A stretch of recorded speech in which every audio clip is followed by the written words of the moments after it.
everyone. I'm doing a few jobs in the kitchen today as it's a bit of a stormy day, so I can't get to the allotment.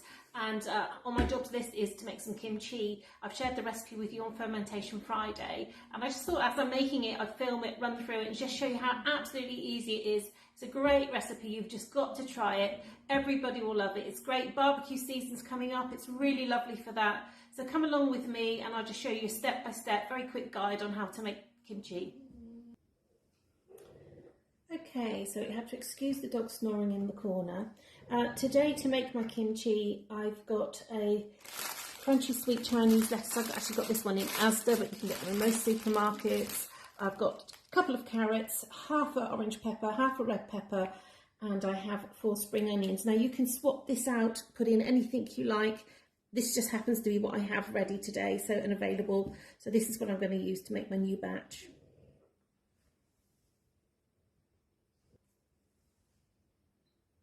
So I've washed my hands, and I'm simply going to half of this Chinese cabbage, lettuce, and then half again.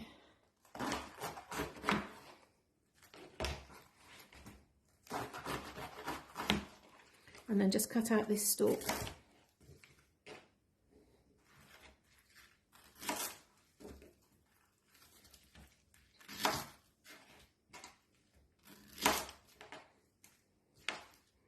And then I'm just going to chop it up and pop it into a bowl, ready to add the salt and the other vegetables. And just roughly chop it, really. You don't have to be too fussy.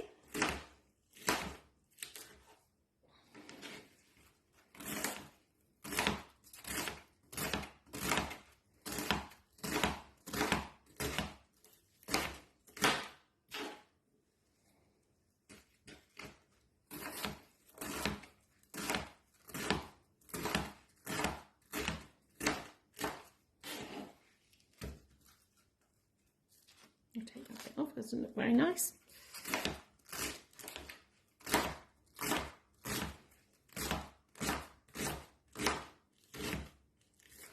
And I do the prep of the veg first, actually, because it does have to wait a little while. You have to add the salt and then leave it for a while. So that gives me time then to prepare my jars and make the sauce while it's just softening down a bit.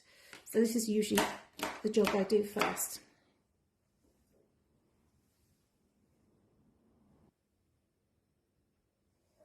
Next is my spring onions. If I haven't got spring onions, then quite often I would just use red onions. They're nice and mild, and or shallots. Just depends what I have. And like I've said before, this is, you know, you can freestyle it. You can add whatever you like, really, to a large degree, because it's kind of an individual thing. It's what you like in your kimchi. You know, it can make it your own and not get too kind of hung up on authentic recipes, because you can make it authentic to you.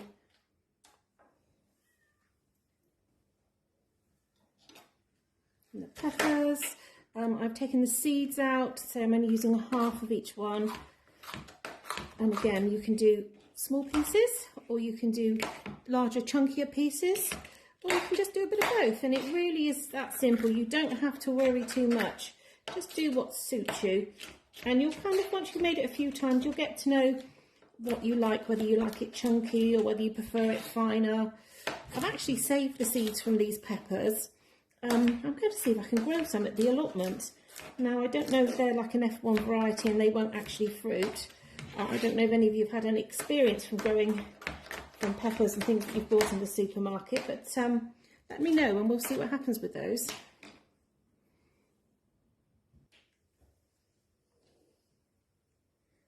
And then finally the carrots, and I tend to do these in little matchsticks, and this is very much a mind your fingers job. And because carrot is quite firm, I do make these a little bit thinner. I am a little bit more careful with how I cut these.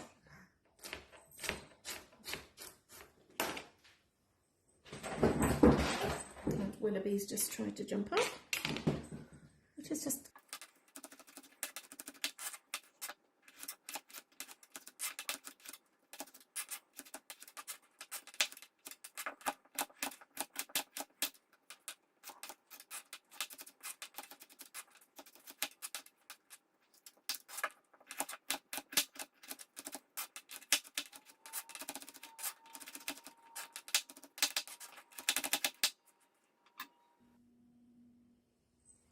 So I have my Napa cabbage or Chinese lettuce, whichever you'd like to call it now, shredded, spring onions, peppers and carrots, and that's what all I'm going to use for this recipe today. It varies. Sometimes I put in radishes, sometimes I leave out spring onion, put in red onion, but this is what I've got today, so that's what I'm going to use. So I've now got a tablespoon of sea salt, which I'm going to sprinkle over, and then once I've done that, I'm going to just mix it in. Make sure I get all my salt out. I'm just going to mix it in very carefully so that everything is coated. And this will just get some of the moisture out, and you'll be quite surprised actually how much this will shrink down. I usually leave it about 30 minutes, but I'll show you later on. We'll do a little test where if you bend the lettuce and it snaps, then it's not ready. But if it folds over and it becomes really bendy, then you know it's ready for the next stage. So while this is actually resting and the salt is doing its work, I will prepare my jars and I will make the sauce ready to put in when it's ready to jar up. But for now, that's really well coated. So I'll leave that now for about 30 minutes, but I will test it because at the moment you see how quickly that just snaps. So I will show you in 30 minutes time how that changes.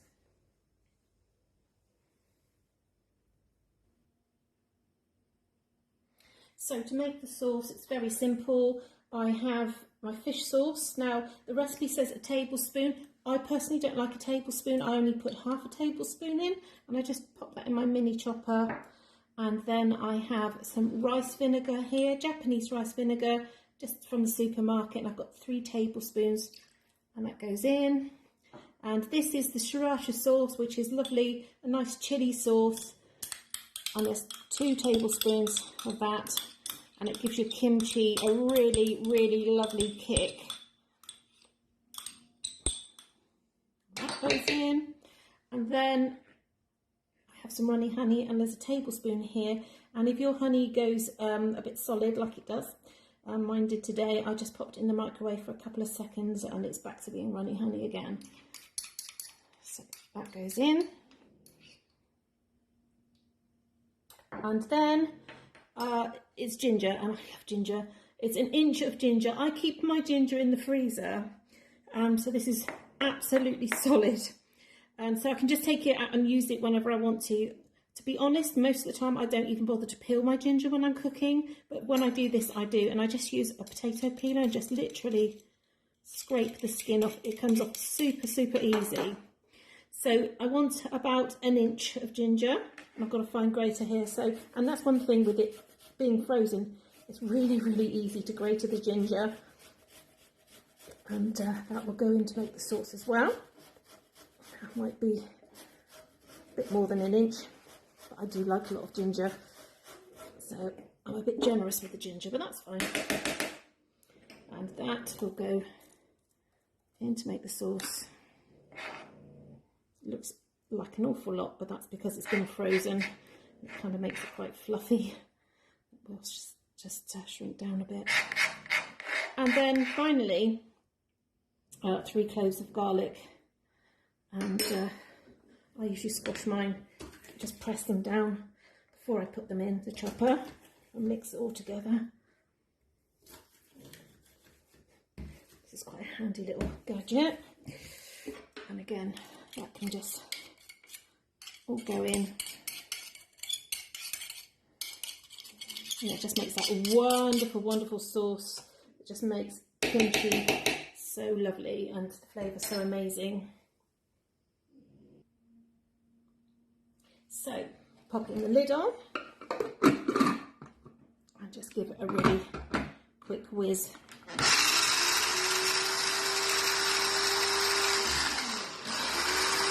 And I usually pulse it a little bit just to give the ginger and the garlic chance to sink back down.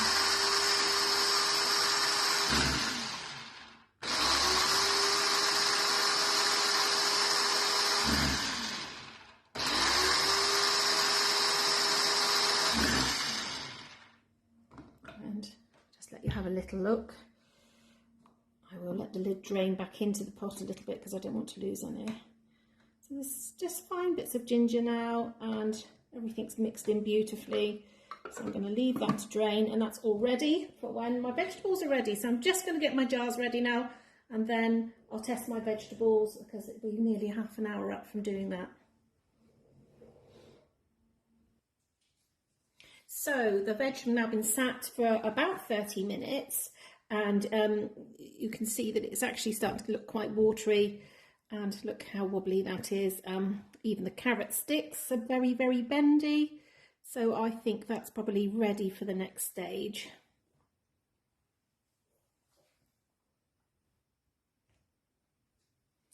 So for this stage, it's very simple. It's over to the sink, just putting the vegetables into a colander and then just rinsing them really, really well. It's just to get all of that salt off. So I'll give them a really good rinse. Cold water, just turning it as you go.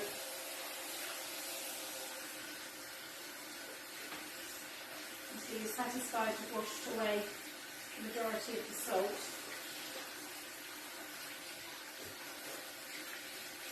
Give it a good shake, and then just leave it to drain.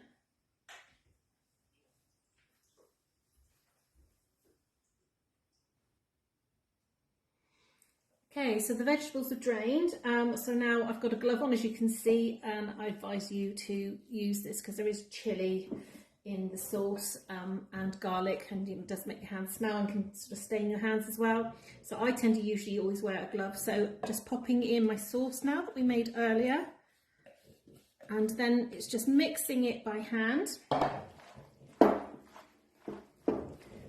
Mixing it well. I'm sorry, the dog is still snoring away in the background, and you'll be surprised actually how much this has shrunken down since we started. Once you've got your sauce mixed really, really well in, it's ready to go into the jar. Now I was going to make 2 jars, but actually I've found a slightly larger kilner jar, and I think it just might be big enough for this amount, because it's always surprising really how it does break down.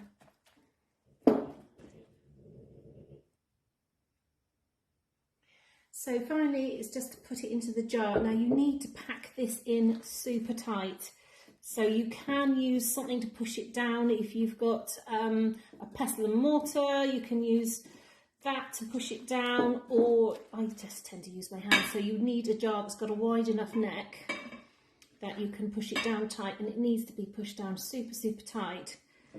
You don't really want any air between it, and this will be stored in the fridge when it's finished. You can see already how much it's shrunken down.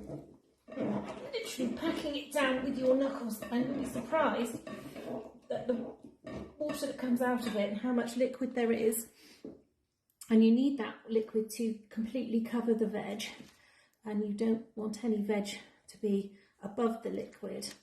So it's quite a good idea to actually weight it down, and there are several ways of doing this.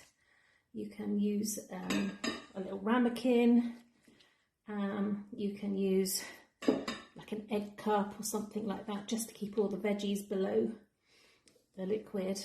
I tend to use, and I'll show you in a minute, just a freezer bag with some water in it, and then I just knot the bag. I'll just push this really fine. You'll start to see the liquid.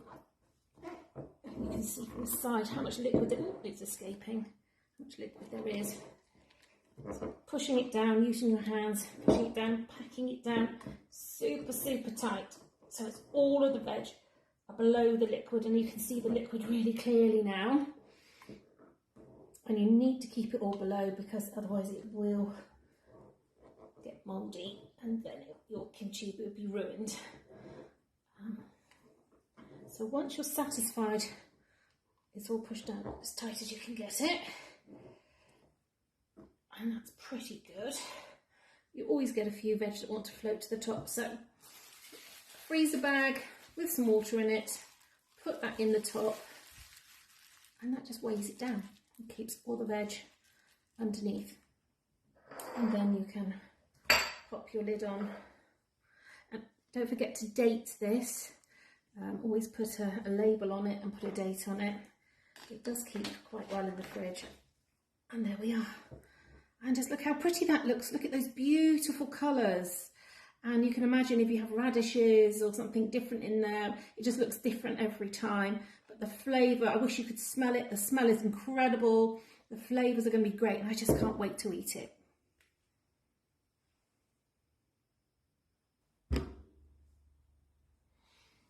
Okay, so I've just cleaned up my jar and dried it off, and I'm just going to put my label on with the date.